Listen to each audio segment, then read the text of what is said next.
शहरी बेटा और बहू बूढ़े पिता पर अत्याचार की कहानी। राजू शहर में नौकरी करता था और अपनी पत्नी के साथ वहीं रहता था।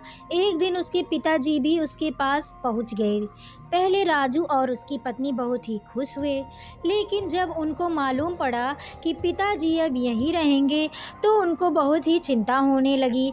उनके पास एक ही रूम था और किचन के साथ बरामदा था। रात को सब लोग डिनर बरामदे में ही करते थे। राजू के पिताजी कभी कुर्सी पर बैठकर खाना नहीं खाया था, इसलिए जब भी वे उनके साथ डिनर करते तो बहुत ज़्यादा खाना टेबल पर गिर जाता था और कभी-कभी तो डिनर से प्लेट गिर जाती थी और टूट जाती थी।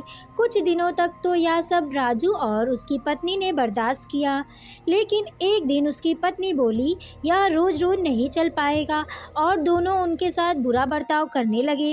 राजू और उसकी पत्नी ने अपने पिताजी के लिए लोहे की थाली बनवा दी और उनको अब अलग से किचन में ही बिठाकर खिलाते थे और जब मन करता कुछ भी बोल देते थे। लेकिन बूढ़ा बाप क्या करे, चुपचाप सुनता रहता था। समय बीतता चला गया और एक दिन राजू के बेटे ने पूछा, आप लोग दादाजी को लोहे की थाली में क्यों खाना देते हो? इस पर राजू ने कहा, तुम्हारे दादाजी अब बूढ़े हो गए हैं और हर रोज़ एक थाली तोड़ देते हैं, इसलिए उनको अलग से लोहे की थाली में खाना दिया जाता है। इसके बाद राजू के बेटे ने जवाब दिया कि जब आप दोनों लोग बूढ़े हो जाओगे तो मैं आप लोगों के लिए इससे भी अच्छी थाली लाऊंगा। यह सुनकर राजू और उसकी पत्नी को बहुत अफसोस हुआ।